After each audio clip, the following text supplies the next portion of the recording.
Eh bien bonjour à tous, c'est Coco. On est de retour pour une nouvelle vidéo sur Empire and Puzzle.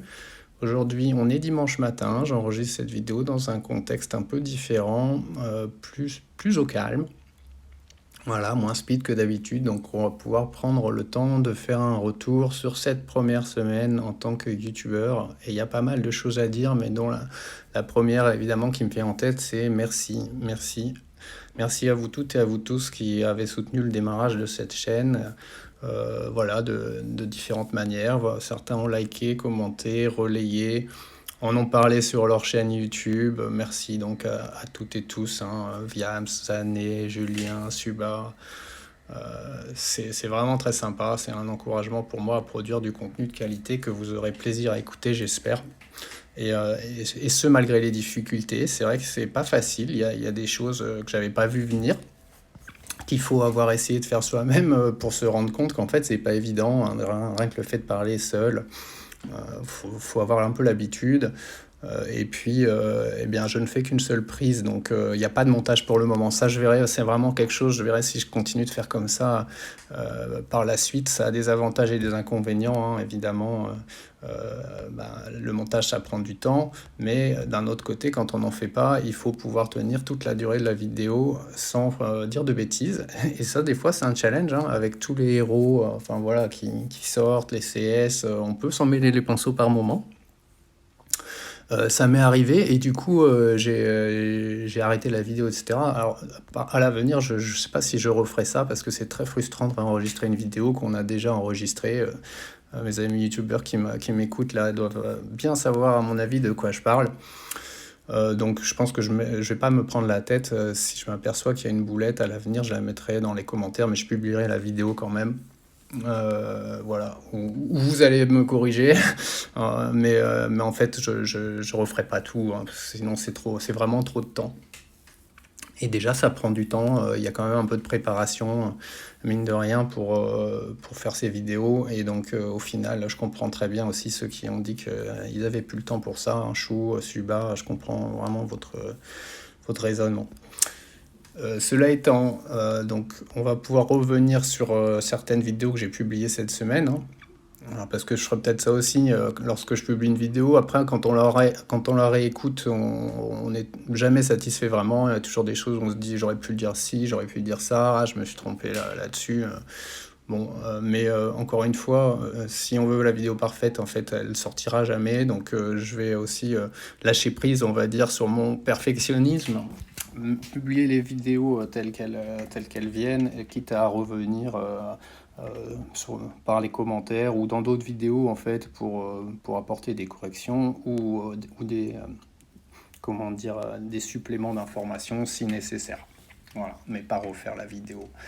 Donc sur les vidéos que j'ai publiées cette semaine, celle sur l'invocation de collecte dont le portail est déjà parti, hein, il n'aura pas duré longtemps, je pense que c'était un test de ESG. J'ai été un peu dur, mais en fait parce que les héros m'intéressaient pas. Ça reste un portail, je pense, qui a du potentiel, qui est très très lié, on va dire, aux héros qui sont à l'affiche. Donc si les héros qui sont à l'affiche vous intéressent, c'est un portail sur lequel, à mon avis, vous pouvez invoquer. Moi je dis pas que je n'invoquerai jamais sur ce portail, il faudra vraiment que les deux héros me plaisent, que ce soit des héros que je peux pas avoir par ailleurs, voilà, typiquement des héros qu'on a ratés sur leur portail ou qui sortent, qui sont très rarement featured. Là ça peut être intéressant d'avoir de réelles chances d'obtenir ces héros. Donc voilà. C'est un portail avec du potentiel. On verra à l'avenir quel genre de héros ils nous mettent dedans. Il y a eu la vidéo sur Carmenta où là j'ai été très satisfait et très heureux de voir que les gens avaient commenté, avaient partagé des tactiques. Il y a eu des discussions intéressantes sur le fait de coupler Carmenta avec des héros qui font l'attaque irréfléchie. Donc en rouge, il y a Cupido, Enverf qui me viennent en tête. Faudra vérifier si Oenwerf ça marche, parce que pour moi, Oenwerf avait une mécanique d'attaque irréfléchie, certes, mais liée à la présence d'un démon. Alors, je ne sais pas si certains d'entre vous ont pu vérifier on va dire cette association et voir si Carmenta est capable de propager l'attaque irréfléchie de Oenwerf, mais je ne pense pas. Dites-le moi dans les commentaires si c'est quelque chose que vous avez pu tester ou voir, hein, dans des vidéos sur Line ou autre. Et il y a aussi donc Kullervo, qui est une association très intéressante qui va faire de l'attaque irréfléchie. Carmenta peut passer derrière pour réinitialiser la durée de cette attaque irréfléchie, la propager aux voisins, s'ils ne l'ont pas déjà. Voilà, donc ça c'est très intéressant, effectivement. Il faut juste pouvoir bien le timer, quoi. Comme ils ne sont pas de la même couleur, il faut pouvoir lancer Carmenta dans un délai raisonnable après avoir lancé Kullervo. Donc je pense que c'est 3 tours que dure l'attaque réfléchie de Kullervo. 3 ou 4, j'ai un doute. Mettez-le en commentaire aussi, parce que Kullervo, je ne l'ai pas non plus. Mais en tout cas, il faut que Carmenta arrive alors que l'effet de Kullervo est toujours actif, évidemment, pour pouvoir le réinitialiser. J'ai aussi réécouté donc, la vidéo sur le balance update, et où là, c'est une vidéo que j'ai dû couper typiquement la fin. J'ai dû couper la fin, peut-être vous en êtes rendu compte en l'écoutant. Et j'ai coupé la fin parce que j'étais pas du tout satisfait de la fin de la vidéo, donc j'ai dit bah je le referai, mais je publie le début. Et donc je vous avais promis de vous montrer des nouvelles teams que j'ai faites avec mes Alazi costumes qui ont été buffs. Et en fait je vous les montrais pas dans les vidéos, donc je vais vous les montrer maintenant. Elles sont à la fin, donc voilà, vous voyez au passage un peu mes équipes de raid, hein. Je suis au taquet, j'ai les 15 équipes. Donc là, j'ai plus de slots, on va dire.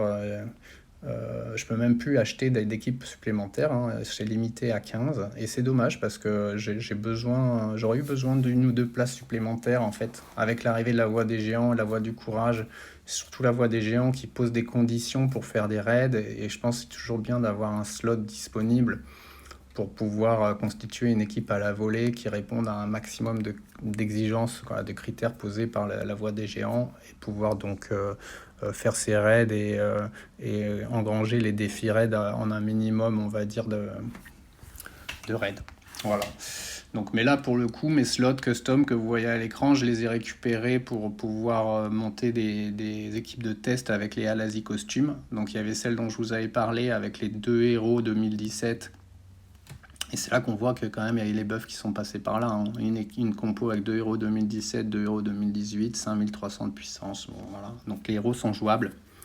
Là, celle-ci, en fait, elle mise sur le fait que les Alazi costumes vont déclencher en très rapide, en 6 tuiles, et elles peuvent le faire de 2 façons. Soit Totamoon déclenche avant, et grâce à son lien élémentaire de plus 10% de génération de mana, les Alazi atteignent les 34% de génération de mana requis pour passer en 6 tuiles. Ou alors, en restant dans le bleu, si on a nos 6 tuiles avant l'activation de Totamoon, parce que là donc c'est quand même sujet à ce que Totamoon déclenche avant les Alazi, hein, et qu'on touche nos 6 tuiles bleues après avoir déclenché Totamoon, donc ça n'arrive pas toujours comme ça. Si on touche les 6 tuiles bleues d'abord, ça peut marcher quand même, parce que Milena, elle a dans son passif ici un petit effet qui se coule d'octroyer 10% de mana à tous les alliés. Donc elle a une chance sur 2 de faire ça. Et donc si on touche les 6 tuiles bleues, qu'on lance Milena, et bien Milena peut finir de charger les 2 Alazi. Donc voilà, 2 façons de déclencher les Alazi en 6 tuiles ou 3 tuiles ghostées seulement, ce qui est quand même assez puissant. Et la deuxième compo, peut-être quelque chose d'un peu plus classique, hein, où là on va faire jouer Gardien Hippo. Donc Gardien Hippo qui va... Donc soit la triplette bleue, là ici, déclenche en 7 tuiles, et déjà fait bien le ménage, hein. Si on lance Gardien Hippo et 2 gardiens Alazi derrière, ça fait vraiment déjà beaucoup de dégâts. Mais s'il reste encore du monde, Hippo va également travailler en activant Jade et Améthyste, qui sont 2 héros ninja qui peuvent déclencher en 4 tuiles. Moine, sorcier, druide, hein, déclenchement en 4 tuiles chez les ninjas. Donc vous voyez, avec la bonne troupe, Jade déclenche en 4, ça x1, Améthyste pareil. Donc une fois qu'on a lancé Gardien Hippo, on peut lancer les x1 des ninjas en boucle, et Gardien Hippo fait ses dégâts derrière. Et puis en plus les ninjas eux-mêmes font du dégât. Jade fait partie justement des héros qui avaient été buff, pour moi qui était un buff réussi. Je vous avais parlé des buffs réussis, des buffs ratés.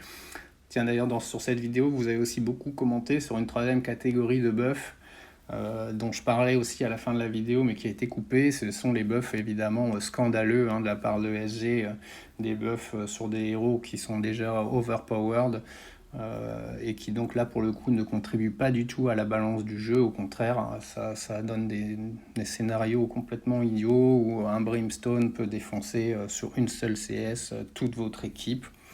Il y a des années qui a subi, on va dire, ce genre de scénario et qui en a même fait une vidéo pour dire à quel point c'est vrai que quand c'est comme ça, le jeu est ridicule, c'est CSG dans toute, on va dire, sa splendeur, qui essaie de nous faire acheter évidemment des héros très très forts, mais au passage qui agacent tout le monde. Donc j'espère vraiment qu'ils vont arrêter de faire ça, et je suis complètement d'accord avec les gens qui ont dit dans les commentaires de la vidéo que c'était scandaleux et qu'on n'aimait pas ces façons de faire. J'espère vraiment un jour qu'ils vont entendre le message. Voilà. Je vous avais préparé une petite vidéo sur le farming aussi. Je suis à jour de mon farming Untold Tales. Je vais garder en fait le dernier niveau pour le faire avec vous. Mais là, c'est pas la fin de la vidéo qui est à couper, c'est le début. Je ne sais pas pourquoi. J'ai retrouvé quand j'ai regardé la vidéo que la fin, donc c'est pas exploitable en l'état. Je vous avais montré en fait le dernier niveau en difficile qu'on pouvait le faire en farming auto. C'est vrai que c'est Untold Tales, c'est quelque chose en plus de tout, hein. Le jeu demande du temps en ce moment, donc je vais aussi essayer au travers de ces vidéos de vous donner des trucs et astuces pour gagner du temps. Là, en l'occurrence, je voulais vous montrer qu'on pouvait tout faire en auto. Je vais vous montrer quand même la team que j'ai utilisée pour faire ça. Donc c'est une team évidemment où j'ai mis tous les héros Untold Tales que j'avais, puisqu'ils bénéficient de plus 20% de stats sur ces niveaux-là, donc sur des stats qui sont déjà très élevés à la base, ça en fait des véritables monstres sur les niveaux des Untold Tales. Donc ici j'en ai 3, j'ai Gellert, Forsyth et Ephira. Et c'est une team en fait qui joue très bien en solo, puisque ça va générer des minions en veux-tu en voilà, un peu de partout, hein. Il y a 4 héros qui génèrent des minions sur les 5, dont 2 qui sont là que pour buffer les minions. Ephira buff les HP, Frost buff l'attaque des minions. Et donc Forsyth et Inari vont produire ces minions qui en plus génèrent de la mana, donc ça déclenche en boucle, c'est assez exceptionnel. Et donc c'est passé, hein, c'est passé pour info, c'est largement passé même, mais tous mes héros étaient full vie lorsque le stage était terminé. Donc voilà, c'est possible de faire tout ça en farming auto. Si ça avait échoué, j'aurais remplacé juste Frost par Cell, celle qui fait aussi des minions, qui en plus donne la peau de pierre, donc qui réduisent les dégâts à 1. Donc l'équipe devient pratiquement invincible, hein, une fois que ces héros sont enclenchés. Ça déclenche en boucle et on peut plus faire aucun dégât à l'équipe. Donc je pense que avec Cell, ce serait de toute façon passé. Cell dont je parlais, qui est un héros du carnaval des dieux, c'est mon seul héros dieu masqué que j'ai eu, donc je l'ai monté. Je lui ai toujours pas trouvé de place en raid, ni en GD encore moins. Par contre, du coup, je l'utilise de temps en temps sur du farming. Donc voilà, un petit lot de consolation de l'avoir monté. Voilà. Donc, écoutez, ce que je peux vous dire pour cette première semaine, hein, je suis assez content. On va continuer. Sur l'avenir de cette chaîne, vous pouvez vous attendre à des interviews, dès lors qu'en tout cas, je maîtriserai la technique. Et si Chou veut bien m'aider à m'expliquer comment il faisait les interviews, eh bien, j'en ferai une. Et pourquoi pas, je pensais qui serait le premier joueur que je pourrais interviewer. Dites-moi si ça vous intéresse, si ça pourrait vous intéresser que je fasse une interview de Chou sur cette chaîne, voilà, pour qu'il revienne un petit peu sur les raisons de son départ, pourquoi pas, et puis pour se marrer une dernière fois, faire un passage de relais. Pourquoi pas essayer de le convaincre aussi à reprendre le jeu. On verra. Donc dites-moi si ça vous intéresse. Sinon, je ferai aussi des analyses de deck. Voilà, je ferai des vidéos de focus sur certains sujets, les troupes critiques, les GDA aussi, vous me l'avez demandé. Et puis cette fameuse vidéo sur le LB2 que je vous promets depuis une semaine maintenant, où je pense que je mettrai un peu des invocations Ether Alpha, mais surtout mon choix pour mon 11e ou 12e, je ne sais plus, héros LB2 à venir. Je vous dirai justement à combien j'en suis dans cette vidéo. Voilà. Donc j'arrête là pour ce matin en tout cas. Et je vous retrouve très vite dans une prochaine vidéo. Merci beaucoup.